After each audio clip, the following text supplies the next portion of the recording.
All right. And then the next is the opportunity to introduce Shen Miller. And Shen, we're so happy to have you with us.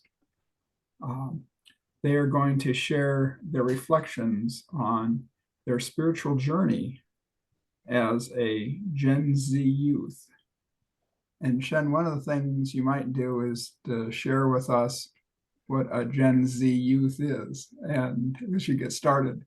But we're looking forward to having you with us. And go ahead. You're on the air, so to speak.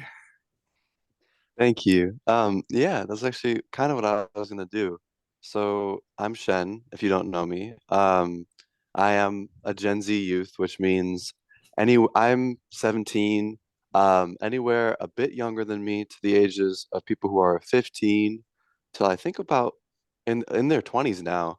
Um, this is just this generation of people who grew up in the early 2000s, from like 2000 to 2008 or 9 is around where all Gen Z were born. Um, and so I'm gonna start off with a few just things about Gen Z, some definitions. So, well, first things first. Gen Z, Gen Z's stance on religion is typically an atheist stance. Typically, I'm going to explain something soon that the most common type of thing is I'm spiritual, not religious. That's something both in my generation and a few generations above me too.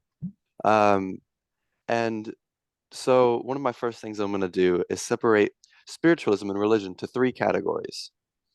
We're going to talk about religion, um, and then we're going to talk about spiritualism with nature, as in our connection to Mother Nature and to all those things. And then we're going to talk about inner spiritualism with contemplative meditation and things.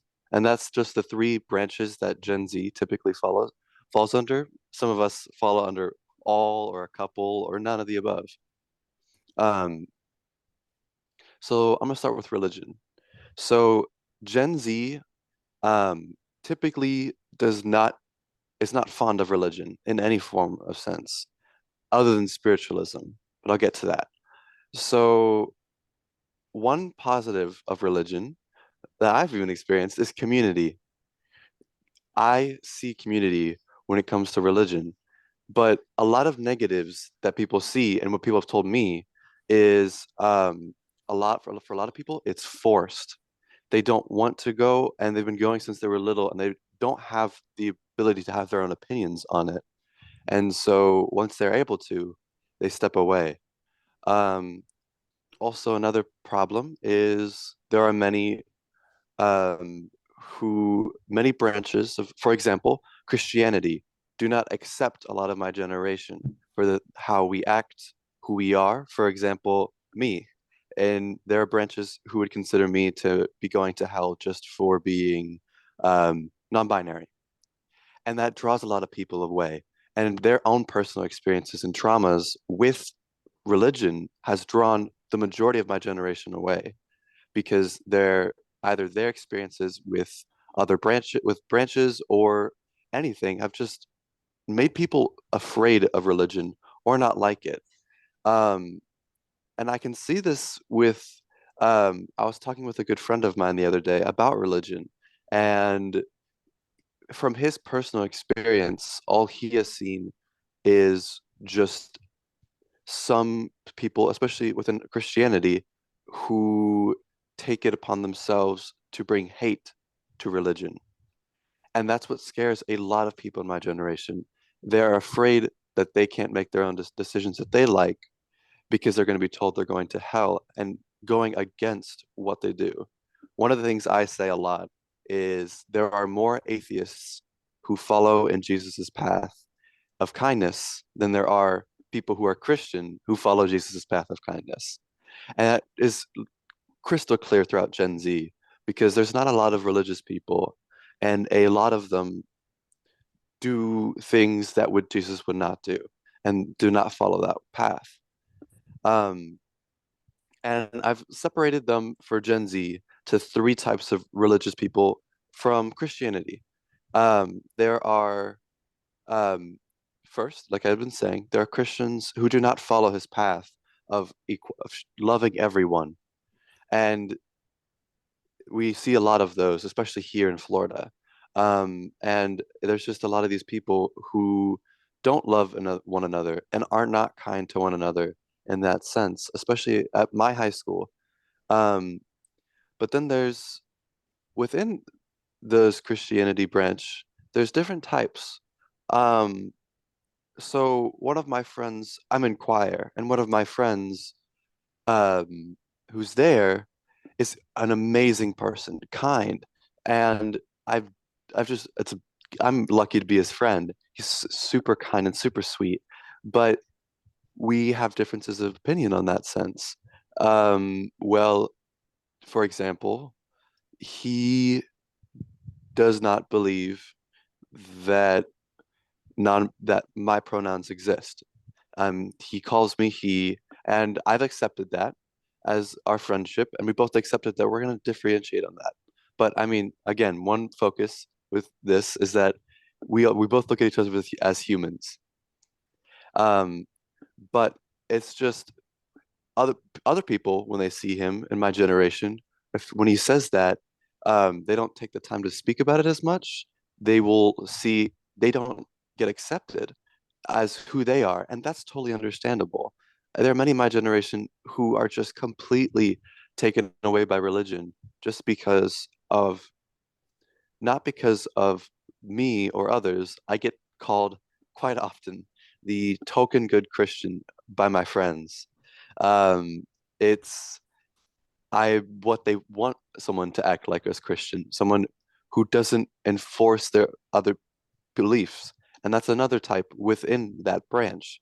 If we look at those type of Christians, they're oftentimes they attempt to force you with peer pressure. And while sometimes positive peer pressure is good, for many people in my generation, if they want to come to church or come to whatever religion they want to go to, it's they want to do it on their own choice. They don't feel comfortable going in unless it's by their own choice. And if they're pushed into a situation, they're more likely when they're able to get out to not come back just because they were forced into it. And then another version of this is the religious person who does not practice religion in another sense. So, from Christian perspective, there are many Christians who are even who go to my school or other people who believe in it, and it's not as if they're not able to go. They say they're Christian, but they don't know, and not in a sense of as if they're curious. They just have said it since they were little, and that's why they say they're Christian. They don't have a belief behind it. They just have the statement. That's another branch. And then there's another branch. I actually have four, apologies. The juxtaposed Christian is what I have my as my notes. So there are people, for example, another one of my friends who is Catholic. Um, she is also bisexual. Um, and just if you look at that as a statement, the Catholic Church does not accept bisexuality. And but her reason for it is tradition, family. And that's another reason why people are religious, just because family has brought them in and has been family lineage. Um, for a long time, the, the center of religion was the center of your community, especially in small towns. Um, Everyone knew each other, and everyone, when they would need help, would go to the church or synagogue or whatever was nearby, and that would be the center of that community. And now that we can travel, it's not as much so, and it's created a different way. Another big thing is we've also grown with my generation and others, we have the internet. So um, we are looking things up at a young age. And I personally um, I believe in science, but I believe God created science. and science created everything. I personally do not believe in the Adam and Eve story, but I believe that God created science. It's a dye, and I'm so sorry, I cannot remember the name currently, but there's a specific type of branch for that as well that I believe. And there's a lot of people, if my generation, if you believe in God, that we believe in that because, especially with my generation, and from my perspective, I grew up with physics. I grew up with Star Trek. I grew up with all these things that had science involved in it. And science is in the real. It's something we can see physically, and it's incorporated in our daily lives, especially now, where I mean, I take physics every day. I learn how I struggle and sometimes cry from physics, but it's a fun thing.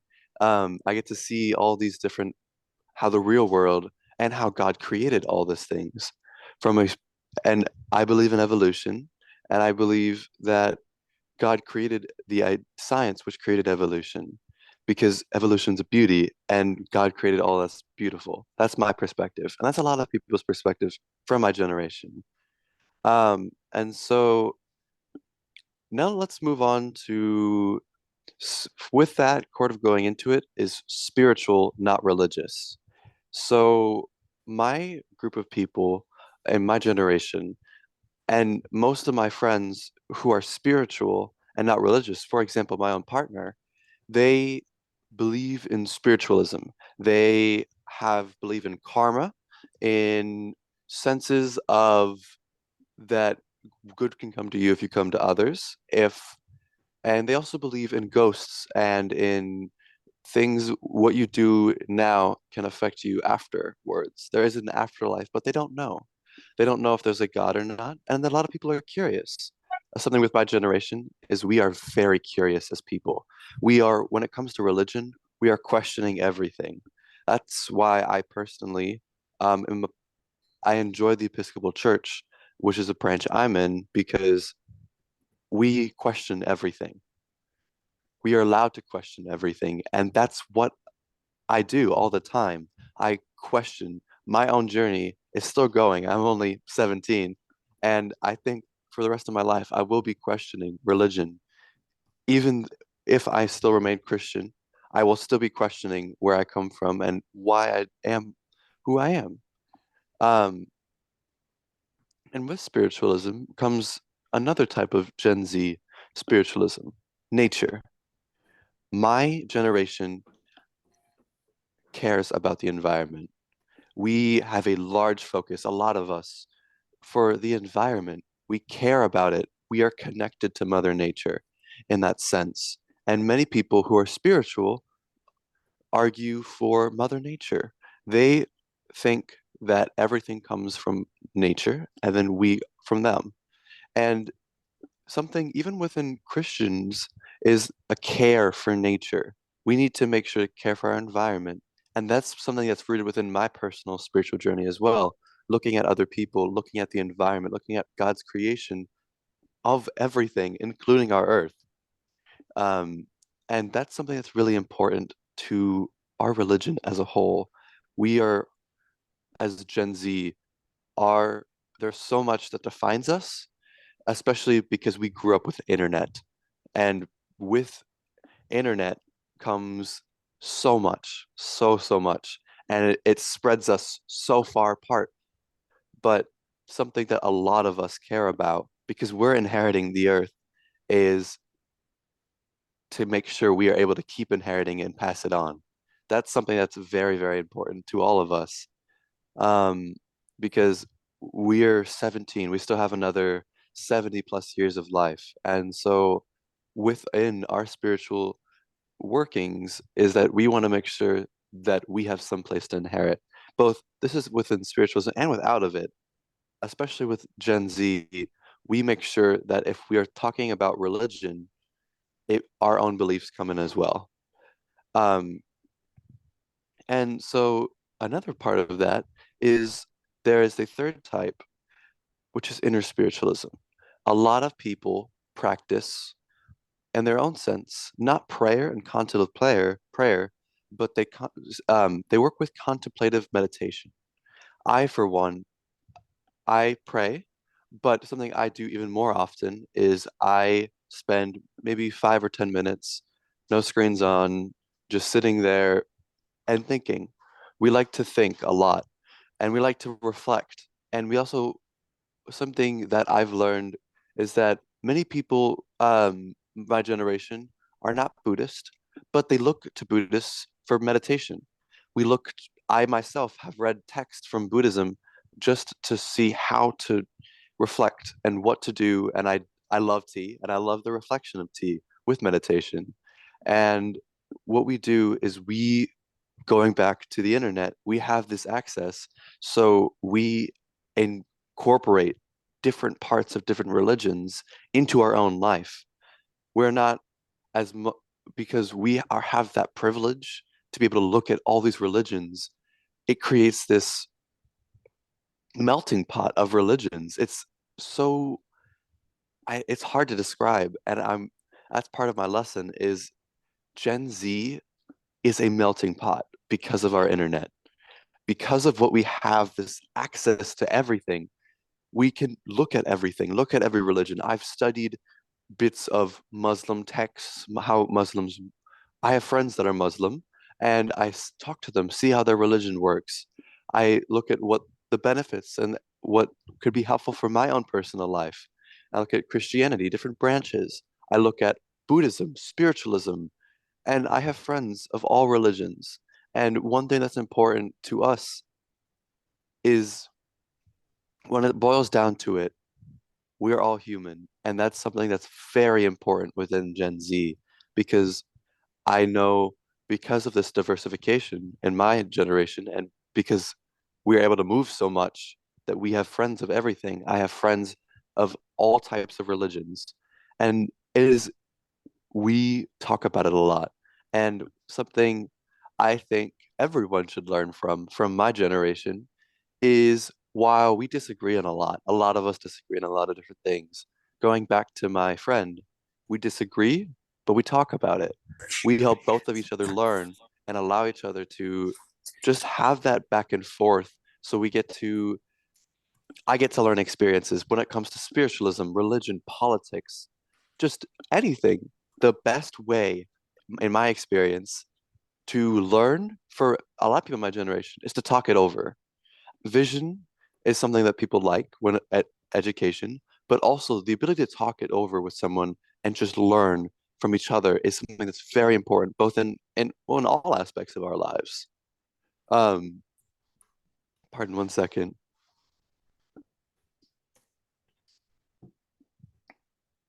And so I think now that I have the defining terms down, I want to talk about my own personal journey. So I started off as a Methodist for a very, very long time. Um, I can see my grandma's here and she can see her smiling. Um, so I would go for a time before, when I was very young.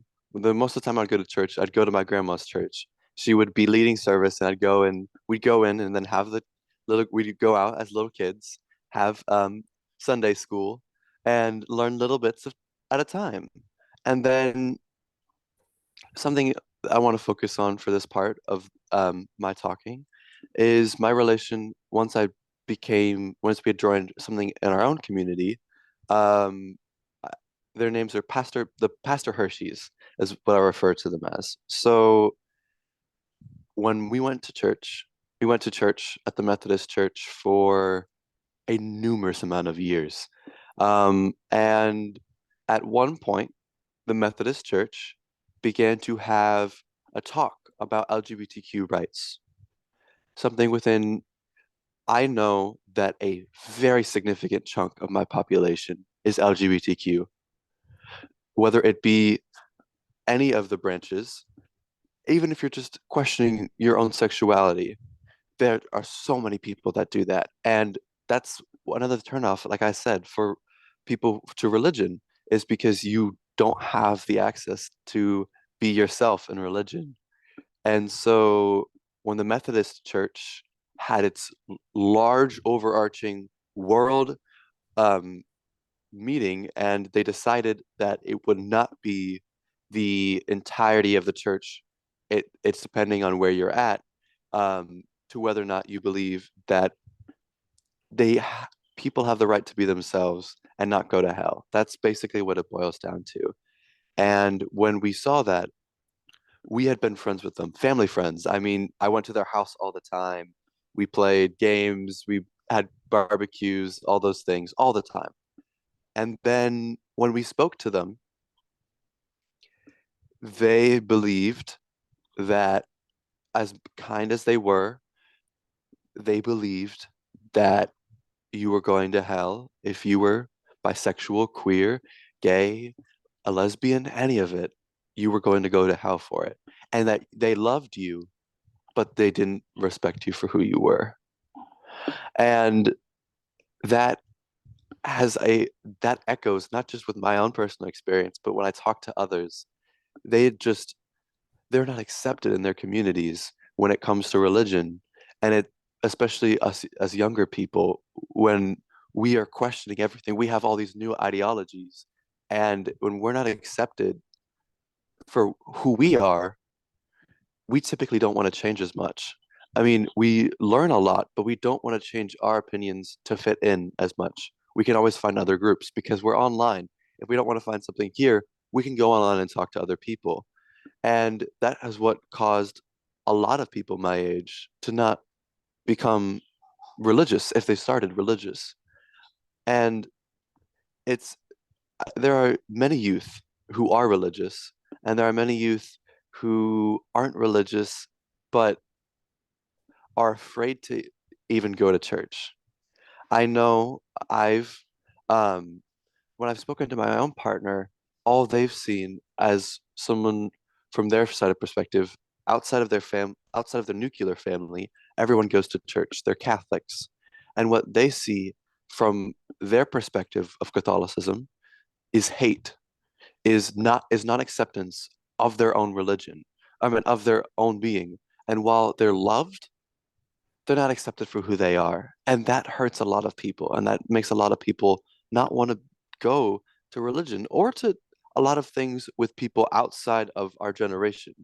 Um, it makes a lot of people afraid and not want and disliking everyone, especially, well, I'll say it, a lot of people in my generation do not like people of boomers, the boomer generation, or other generations just because of their experiences with some people who bring their own religion, attempt to force it into these youth who don't want it. And when they're not accepted for who they are, it makes them not, it again, it puts a stereotype on just older groups of people because they don't get to be who they want to be in front of these people. Something that brings I mean, I'm sure everyone here wants to be able to be comfortable with each other. And if they want to be able to do things and if they want to go to church or whatever religion they want to every week, they want to be able to be comfortable as themselves. And they don't have that. And that's what I just see with all of my friends. Anyone who's thought about being religious has been turned off. But I think something that we need to focus on is our actions. And um, later on, I'm going to talk about how we can move on as people who are religious or not to help change for churches, for example, for Christianity, how we can get LGBT or for all youth involved or even thinking or change their perspective on us as individuals, as religious. But going back to my personal journey, um, I then afterwards, because of Pastor Hershey's thing, we left the Methodist Church because out of fear for not being accepted for our ideologies. I had already gone to Episcopal school. I see there's um, a, a substitute who I remember from my and also a teacher from my time at the school called St. Richard's Episcopal School. Um, and I think that St. Richard's is a really good example of a way to balance religion and still teaching values without focusing religion on it. I mean, we did have Wednesdays. and Mondays and Tuesdays if you weren't if you were in elementary, you still had to go to church for a little bit in the beginning of the day. Um, but they did, I think, made a good way to incorporate more ideas of just being a kind person into it. And they helped teach me. My education is from that Episcopal school. I am really lucky to have gone to it. It is, I received a classic education in literature, in languages. I studied French. I got to go to France. I got to have this international background from this international school.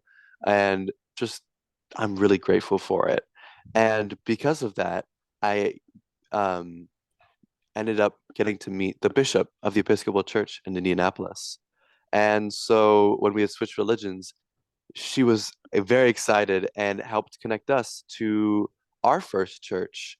Um, and so with that first church, with the Episcopal Church, it's called Good Samaritan. It's still there.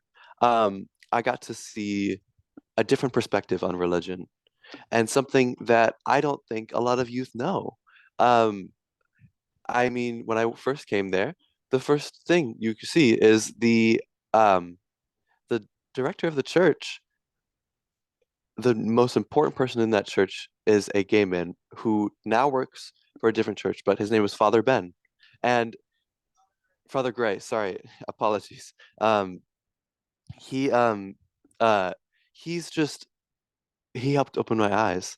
Um he allowed me to see that it was okay for me to be who I was. I mean, at that time, typically with my generation for LGBTQ, typically middle school, later in middle school, you start to question your own sexuality. Just like, well, there are other ways and how this could go. As someone who's LGBTQ, I started around like seventh-ish grade, just questioning. And that's how it's technically, that's how most people are with LGBTQ. That's how my generation is. We are, we are questioners. And so we question everything about even ourselves. Um, and with that, I got to see questioning and a support group. I mean, there was a large chunk of LGBTQ youth at that church, and they helped open my eyes to a connection between religion and LGBTQ. And I, I mean, many people of my group don't even would never believe that was possible. Especially due to like if you look here in Florida, where I'm at in Venice, there's a large organization called Coast Life. Coast Life, if I've spoken to people there, while they are open, they're kind, and showing respect, um, they do believe it's a youth group for Christians, and they do believe that um, LGBTQ, they believe that it is a sin to be LGBTQ. Though they believe that Jesus died for our sins and you can still make it to heaven, they still believe what you being yourself, if you're LGBTQ, is wrong.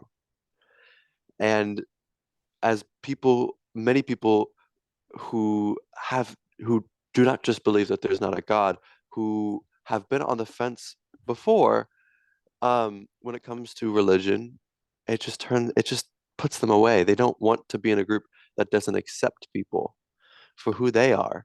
Um, and with that, I got, I think it's a cool experience of my own, just being able to learn from all these people. The Episcopal Church has helped me, was a big foundation for my own spiritual journeying throughout that. I was lucky and I got to write sermons. I got to take a class with my priest, and he taught me together to how to write a sermon. And then I wrote a sermon, preached it, and then I preached a second one right before I left to come down to here to Florida. And I think that was also really important to my own spiritual journey because it allowed me to look at just the Bible upon itself and not just think about it while you're at church or when you're reading it. I got to look at it, have to think, all right, so how am I supposed to speak about this? What can I take away from this as a lesson? And that's something that I think is really important for anyone who's trying to do spiritual journeying. Um, the lessons. I think one thing I tell everyone who is my generation is the lessons of the Bible are what matters the most. Love your neighbor as yourselves. Be kind to everyone. Show that kindness. Don't be a terrible person to one another. Kindness is just an overarching theme. And I don't even have to tell Gen Z for that. Um, I mean, like I said before, the kindest people I've met a lot of the time are non-religious.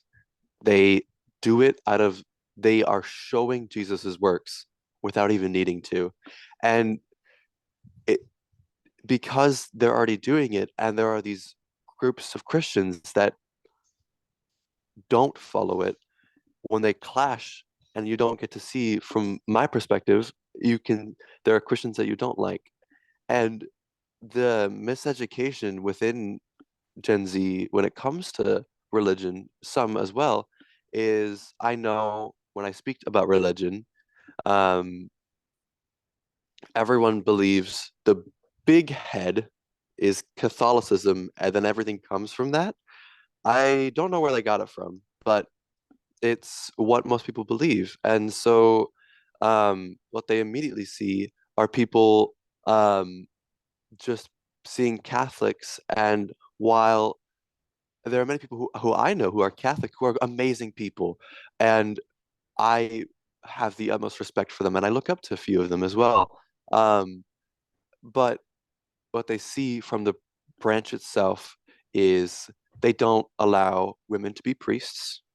So that makes a lot of people of my generation not want to go, and they see that and they assume that all branches don't allow that for women to be in a position where they are allowed to just express themselves as spiritual leaders. And then if we go to LGBTQ, if we go to many other things, I mean, there are one thing that people don't understand in my generation and that I've learned is, and something I believe is the interpretation of the Bible. The Bible, in my belief, is something that you just, I mean, it's the Bible is interpretation. It's something from that time period, trying to bring it to 2000 years later. And that makes it's outdated to a lot of people in my generation. So, I mean, something I question, and many people might question, is now that we know so much, now that we know so much about life, about how things work, and we're not on this big mystery when it comes to the stars, to everything outside of the planets, when we know so much about anatomy, there's these small things. How does religion fit into that? How do we how do we go from that? How do we go from religion and bring it into our world today? Um, I mean, my own personal questions I still struggle with are death, what happens in the afterlife, and that makes everyone questions that. What is their purpose on this earth? I mean, I know I've questioned for a while, and it's still questioned, what is my purpose? Why was I here? And you can look at it from a scientific perspective, you can look at it from many perspectives, but it doesn't giving a purpose to it is something that many people give question to themselves.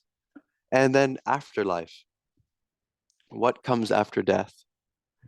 I mean, there are many people who are spiritual, that there is some sort of afterlife. That's a very popular thing within my generation. There's an afterlife, but we don't know what it is. And then my personal question is, how have we gone to the point where we have more people, like I said, who show Jesus's work, who are atheists than people of faith?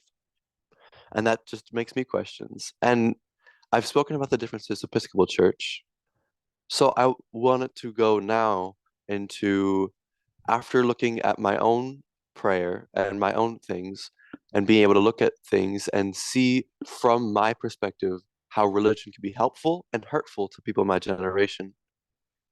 I want to talk about how we can change.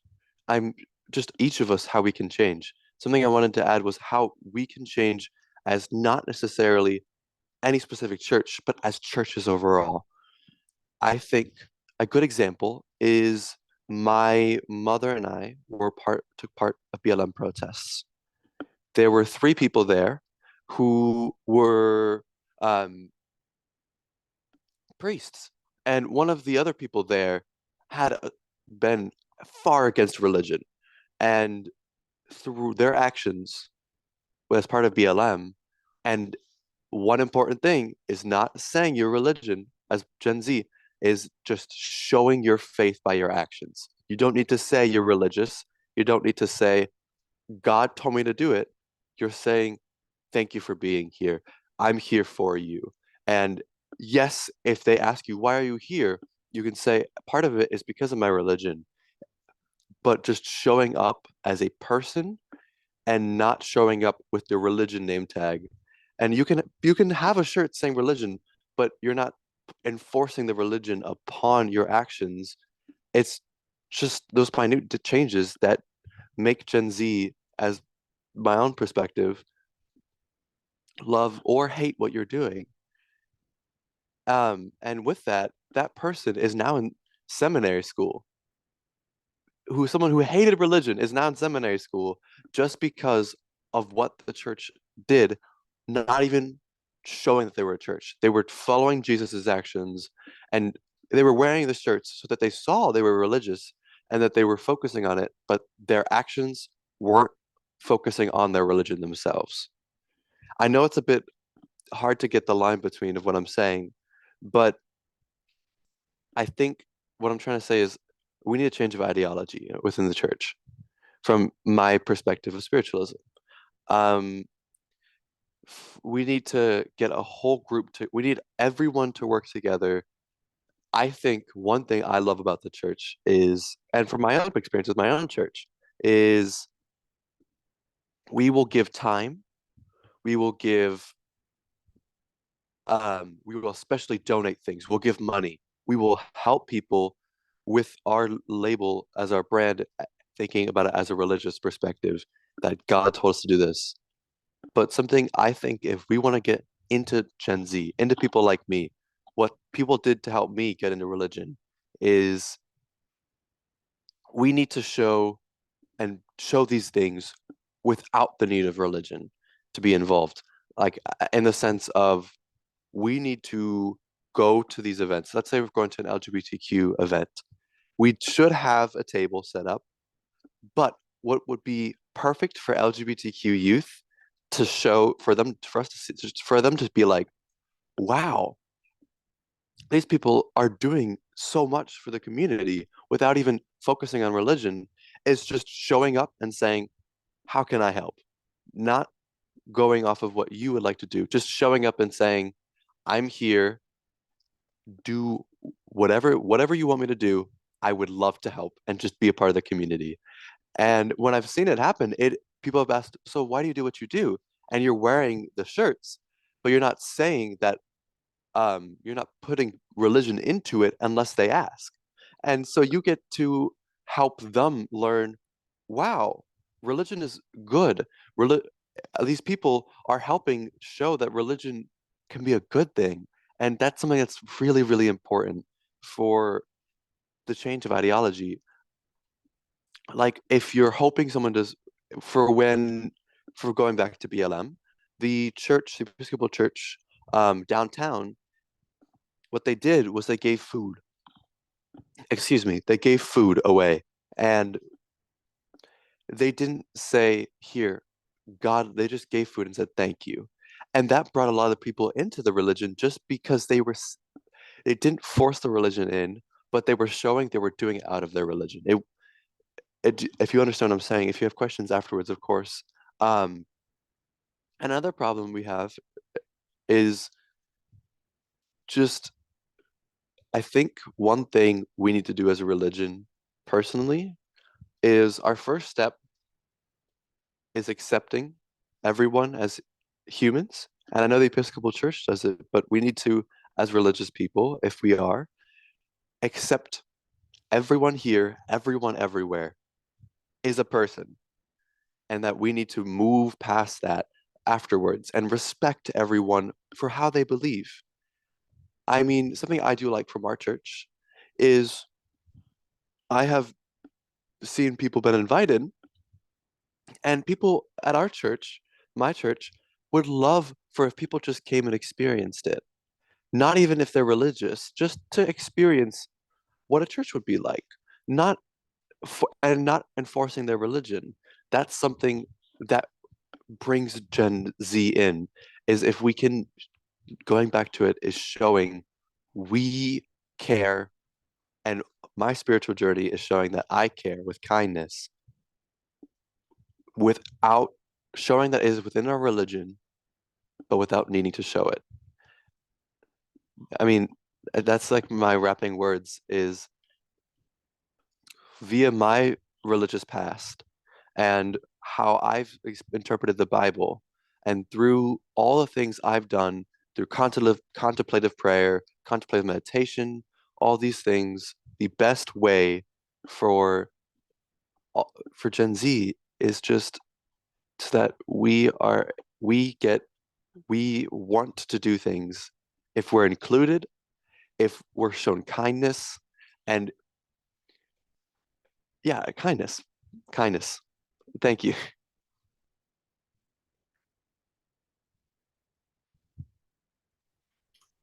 Jen, thank you so much for what you've shared. Now is going to be an opportunity for people to ask questions, share thoughts. And while we're getting some hands raised, I wanted to, and I think as you're going on, you're answering some of my questions, but specifically, what is it that you could see St. Boniface doing? What can we offer to reach out? Is this something we should even be trying to do? And Okay. Yeah. I mean, I could see some people here. I mean, from my own perspective, I see if when I go into Sarasota, I see a lot of people coming in different parts of my life. I see when I go, I am a Democrat, but I go and see there and I see people there. And when I go to LGBTQ events, I mean, I was invited to the also youth regalia by people of the church. And these people really like, I think there are members of of our organization. I know Bob is here, and Bob is a perfect example. Um, I I can't thank the Griffiths enough, both of you, Bob and David, for your experiences. Because our church, just to show LGBTQ youth that we care and that we love them and we don't force religion. And I think something we could do is as a community is, like I said, go to these events. You can wear a shirt, but we don't necessarily need to do, rather than doing something we would like to do, sometimes the best thing we can do as a church and going out is just doing what people need.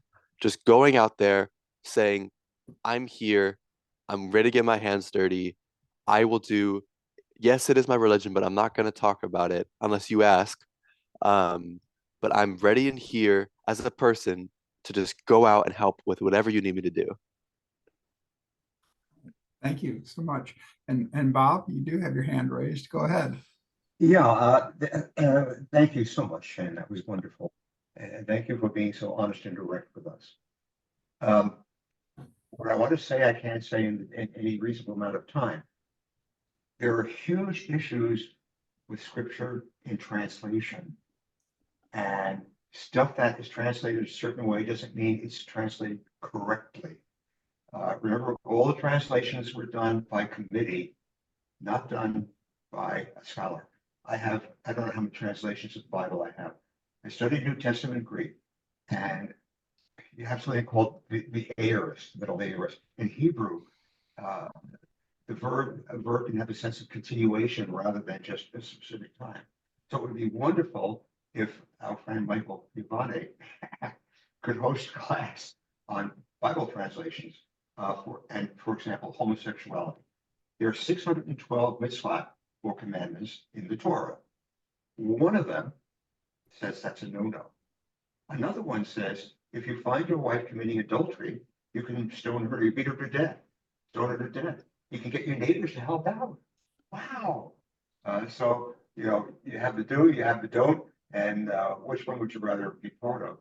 So that's a very, very brief. But the message, as you so beautifully put it, Shen, the message is in some love God, love your neighbor, love your enemies. And that's not easy. One fasting, 12-step programs. In the 12-step programs that have the wisdom of saying, for people who have a problem with God and G-O-D, you don't have to believe in a traditional God, but you have to believe there is something greater than yourself. And period. For many people, that is a 12-step program. So I'm done. Thank you. And thank you so much, Shen. Oh, thank you. That's like, I thank you for bringing that up. Yeah, a lot of people in my generation, like you said, the 12-step program, they believe in a higher power. They don't know what it is.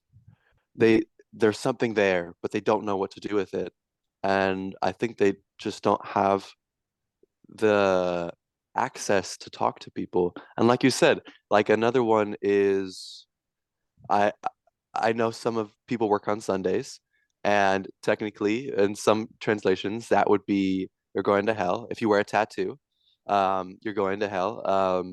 And there's so many interpretations. And if you look, something that a problem is that there are some Christians in my generation who follow every single one of them.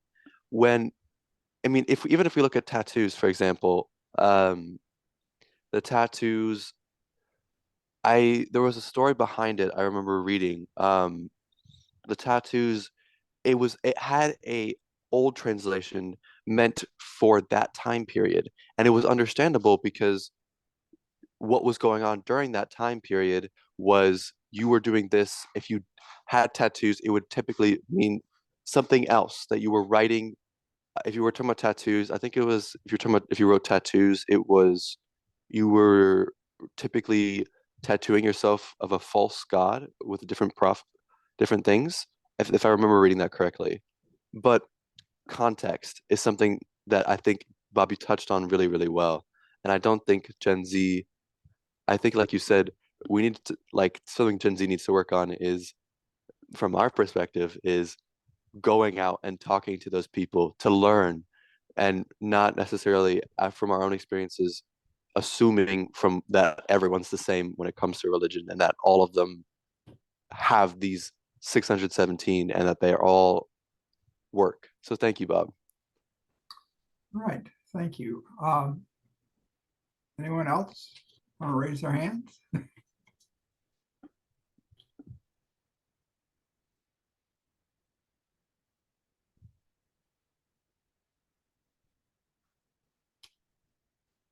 Betsy.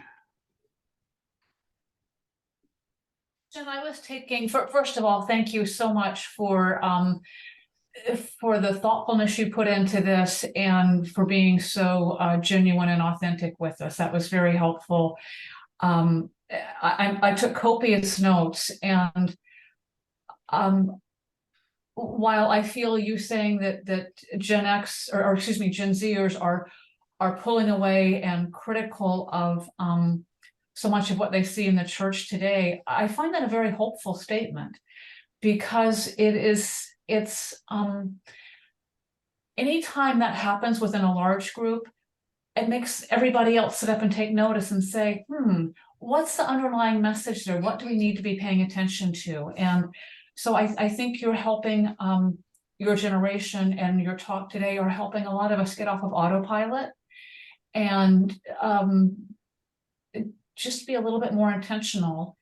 And one of the things that I have really appreciated about St. Boniface is that openness to wherever anybody is on their spiritual journey. And it's great to see you are forcing us to continue on that. So thank you. Thank you. Yeah, I completely agree. Something, I mean, you have to figure out somehow, and the best way for people to realize something's going on is when there's a hole there.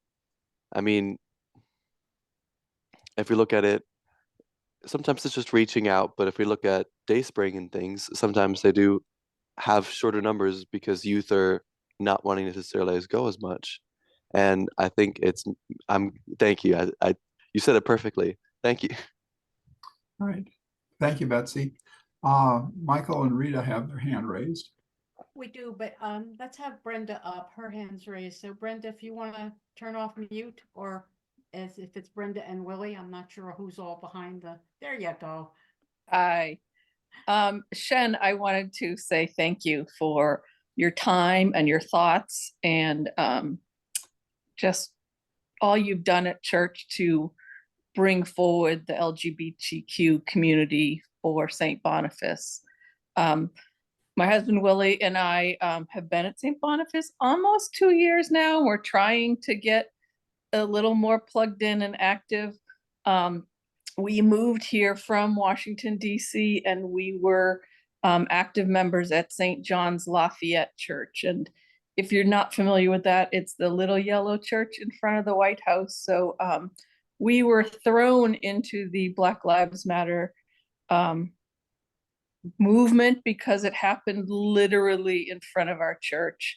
And it was an eye-opener and all, but our church was open before it happened to being proactive and helping communities that need help. And one of the other things we did is we would always march in the Pride Parade in DC. And Willie and I come from a military background, and although we have always believed and supported LGBTQ, while we were in the military, we weren't allowed to openly express that. So for us being able to march in the Pride Parade representing our church was something we felt that we wanted to do, needed to do. Is any of that being done in the Sarasota area that we could participate as a church to just let people know that St. Boniface is a safe place and things like that?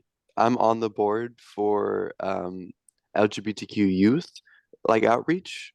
And I know we are working on we've had a little bit of a break, but I know we've worked on trying to get those people to we put ourselves out there, we've donated money, and we've had some of those things, though like you had said, Good Sam's back up where my former church up north, we would do the parade every year as well. And I love the Pride Parade up in Indianapolis. It's such a beauty and it's so fun to see everyone get together for it. And there are stuff down here. Unfortunately, I don't know everything. But I mean, I know. Thank you for saying that, because I mean, I can bring. I can bring that up for the next meeting we have. Say there are people we have people that are willing to do it, and then we can just talk about it at St. Boniface too. Like you said, we just need to put ourselves in the community. And so I'll talk with other people.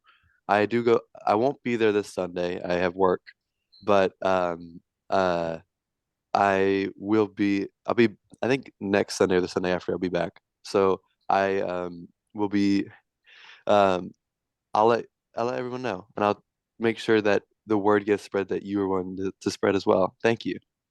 You're welcome. Thank you. Thank you so much. Now, Michael and Rita. Yeah, but you go first. You go first. No, you go first. I'll go first. Shen. the Spirit lives in you, shines forth from you. What a gift you are. And I just want to Yes. acknowledge that publicly.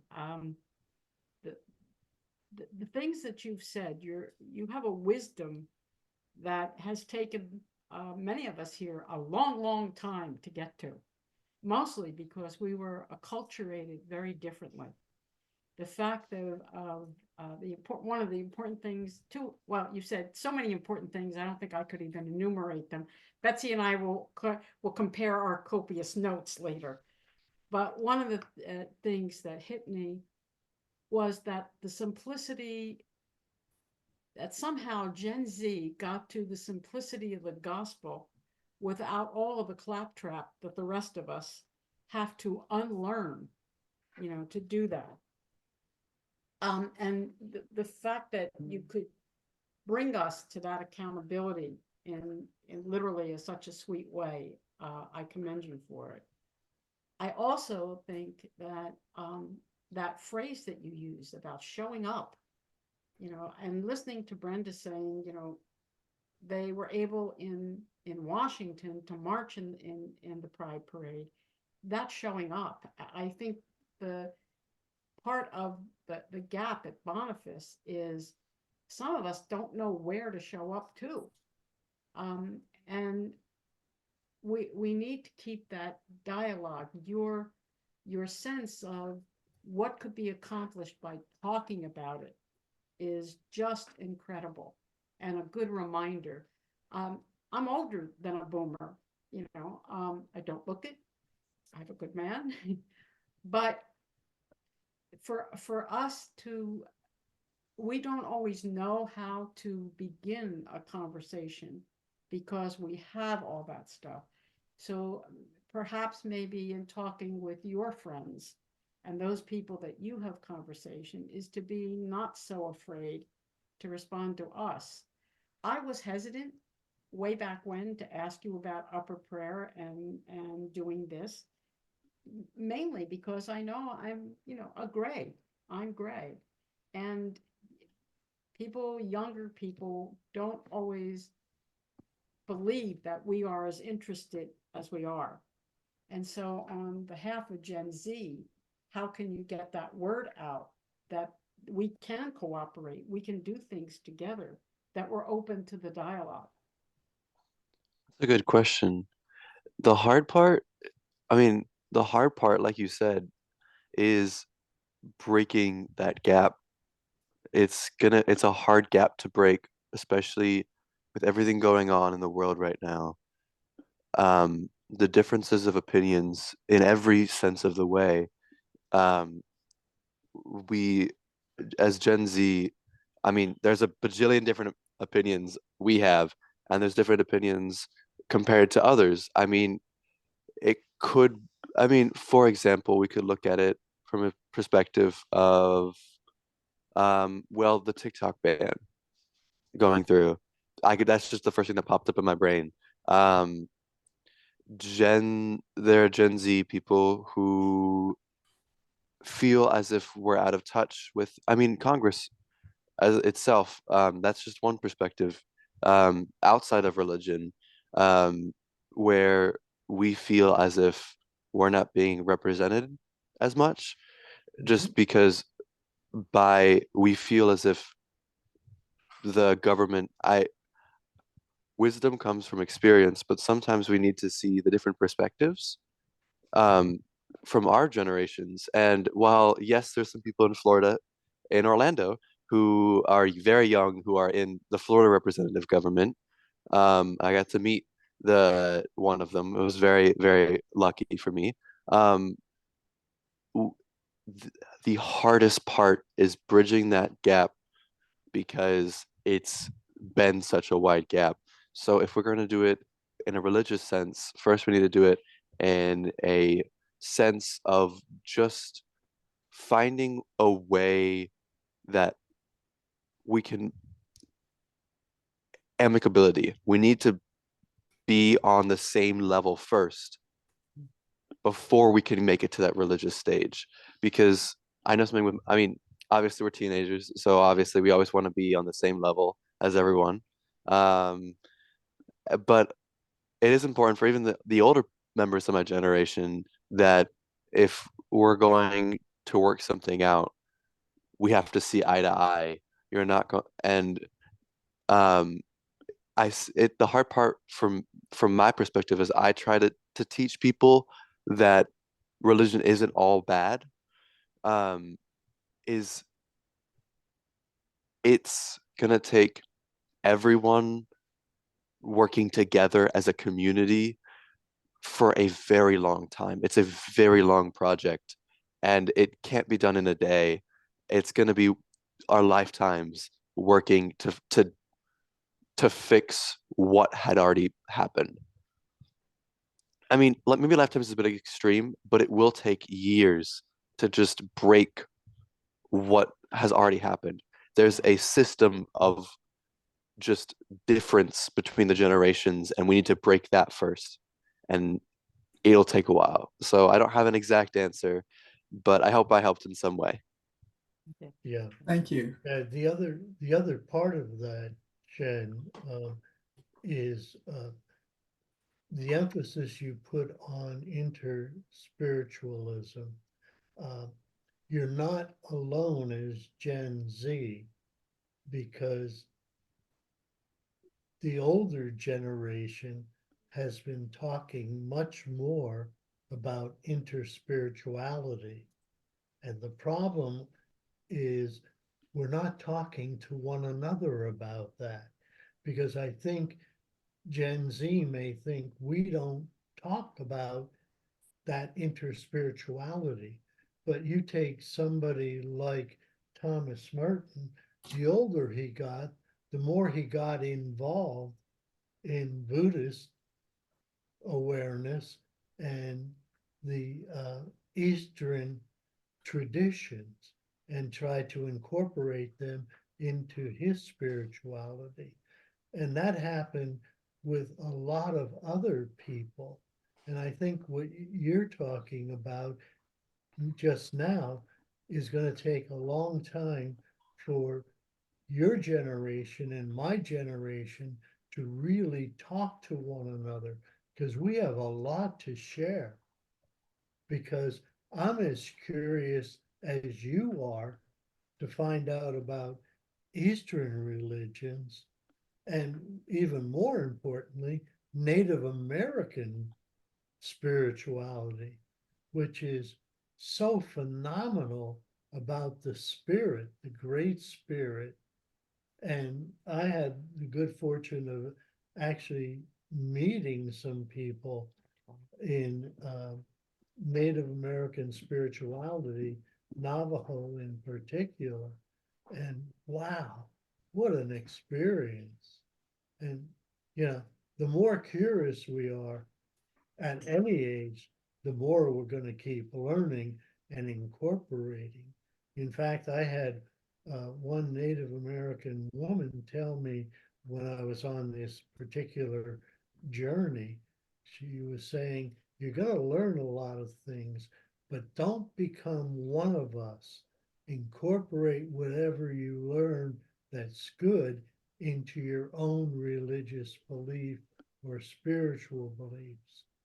You know, and I think you were making that point so well about being yourself, and don't become somebody else or imitate somebody else. And you did a great job about being human, but continuing to learn from others. And I really thank you for that. Just a great, great insights. And you were tremendous, just tremendous. Thank you. Thank you. Yeah, and I think what you said was very, very important. Human, we do should incorporate, and like you said, time. Um, I'd love to meet like some of your friends and just have a conversation with a couple of us older folk mhm. Yeah, about this. yeah. Like I mean, like you said, like I said earlier, the number one way I think the the best way to learn is to talk it out.